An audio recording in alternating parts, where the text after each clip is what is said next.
Salam, hər vaxtınız xeyir. Deməli, bu videonu mən əlbəttə ki, bir neçə sosial şəbəkələrdə paylaşacağım və qarşınıza çıxacaq. Mənfi cavablar da alacağım, müsbət cavablar da alacağım. Həqiqətən də son zamanlar deyə bilmərəm, çünki mən gözümü açandan Azərbaycanda az yaşlı qız uşaqlarının, az yaşlı oğlanların ailə dəyərlərini tez tanımaqlarını görmüşəm. Mən gözümü açandan şəxsən görmüşəm bunu. Çünki yəni o vaxt YouTube olmasa da televizor var idi, ağ-qara televizor var idi və biz çox şeyi oradan görürdük. Hətta bizim nənələrimiz, babalarımız danışardı ki, mənim 13 yaşım olanda mən ailə həyatı qurdum, mənim bu qədər övladlarım var, odur, budur. Bu bizim üçün çox qəribə görsənirdi ki, 13 yaşında ailə həyatı qurmaq nə deməkdir?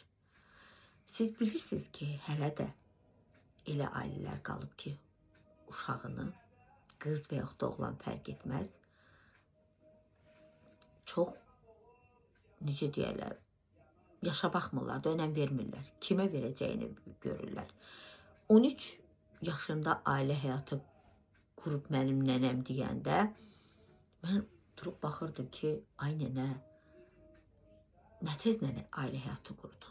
Nənəmiz qayıdıb deyərdi ki, mənim balam, o vaxt elə idi də, o vaxt tez gedirdi. İndi o zamaniyə qayıtmışıq, eləmi? Hələ də inkişaf eləməmişik biz. Həqiqətən də dəhşət. Bu tək Azərbaycanda deyil. Kim nə deyir desin, hələ Azərbaycan şükürdür. Çünki Azərbaycan çox şey gizlədir. Azərbaycanda çox şeyləri gizlədirlər. Həqiqətən də çox şey gizlədirlər. Mən də anayam, siz də anasız, siz də atasız, siz də babasız, nənəsiz. Gəlin ayılaq, gəlin övladlarımızı uçuruma aparmayaq. Bugünlərim yenə də elə ailələr var ki, qız uşaqlarını oxuturmağa yox deyirlər. Yox, qız uşağı nədir, oxudu nədir? Ay belədir, ay elədir. Amma düşünmürsünüz ki, sizin övladınız ailə həyatı qurub bədbəxt ola bilər, ailə həyatı qurub xoşbəxt ola bilər. Amma ailəni bugün indi çətindir. Həqiqətən də hər şeyi bəyin üstünə atmaq da çətindir. Qız uşaqlarımız oxumalıdır. Ən azı hər hansı bir peşəyə sahib olmalıdır. Hətta oğlanlarımız belə. Hökmən deyil ki, ali təhsilli olsunlar. Bunu hər birimiz yaxşı bilirik.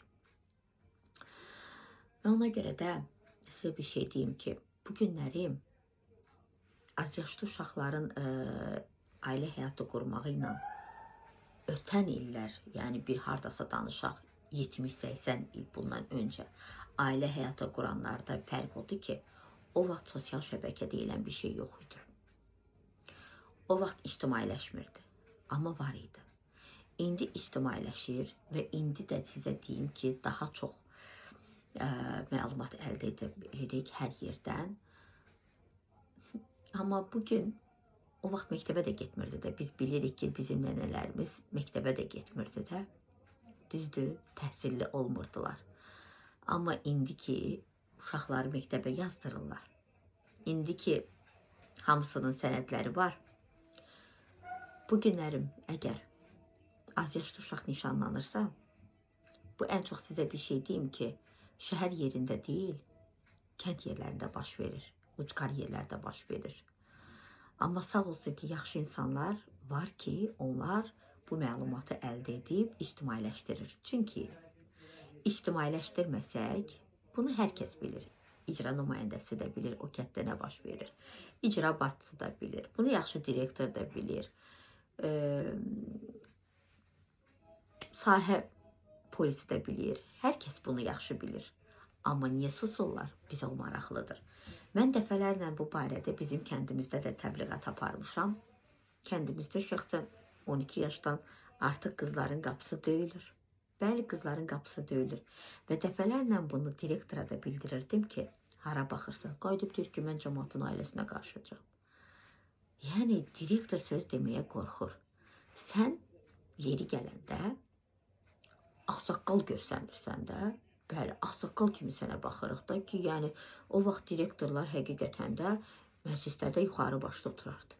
İndiki direktorlar qorxaq, heç nə deyə bilmirlər. İcra nümayəndəsi həmçinin deyir, mən gedib cəmaatın qapısında duracam ki, üzük gətirməyin. Bu nə düşüncədir? Sizin adınızdır da, kətdə arvad döyülür, deyir, mən gedib onların aralarında oturacam ki, arvadımı döyməkinə. Kətdə arvadı asırlar, deyir, mən gedib ona deyəcəm, arvadımı niyə asırsan?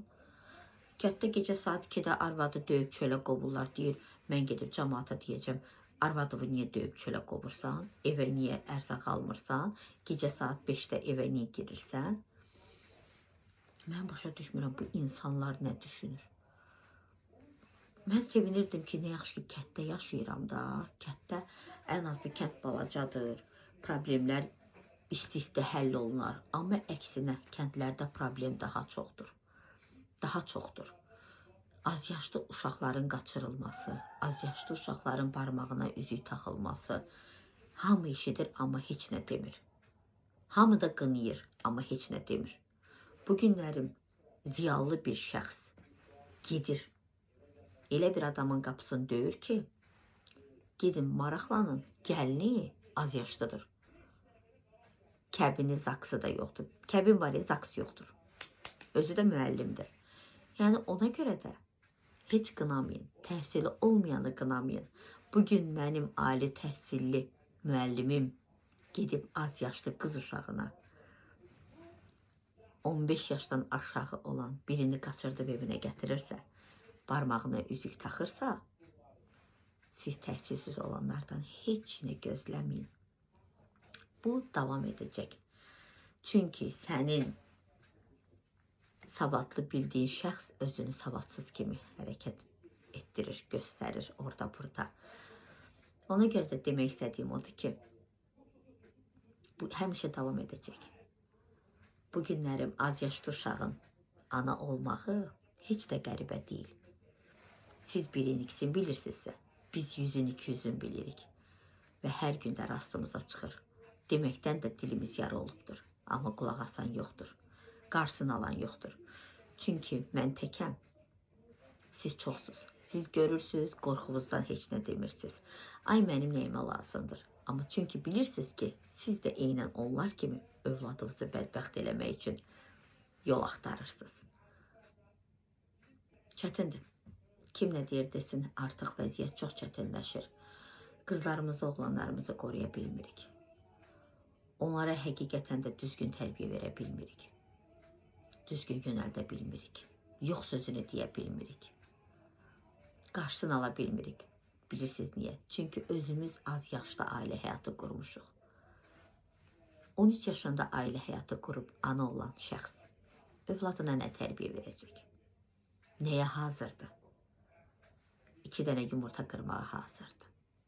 Yəni demək istədiyim odur ki, əgər həqiqətən də düzgün kəndlərə baxılsa, idarə olunsa, yaxşı insanlar kəndlərdə direktorluq etsə, müəllimlik etsə, inanın ki, hər kəs irəli gedər. Hər kəsin təlimi tərbiyəsi də yerində olar, işi gücü də yerində olar, savadı da, təhsili də yerində olar.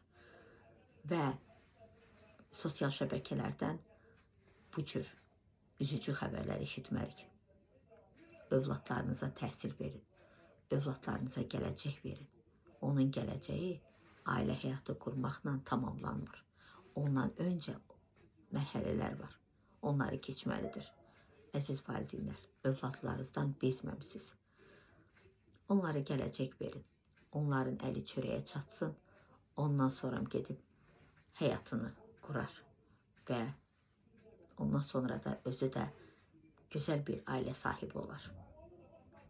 Biraz uzun oldu videom, amma mən də öz fikrimi çatdırmaq istəyirdim. Çünki uzun müddətdir ki, bu hadisələri görürdüm, amma həmişə də demişəm, bütün videolarımda da deyirəm, ən çox da qızlara indi oxumaq lazımdır. Oğlanlar gedib fəhləçilik də eləyə bilər. Amma qızlar ən azı iynə vurmağı, paltar tikməyi öyrənməlidir. Hələlik.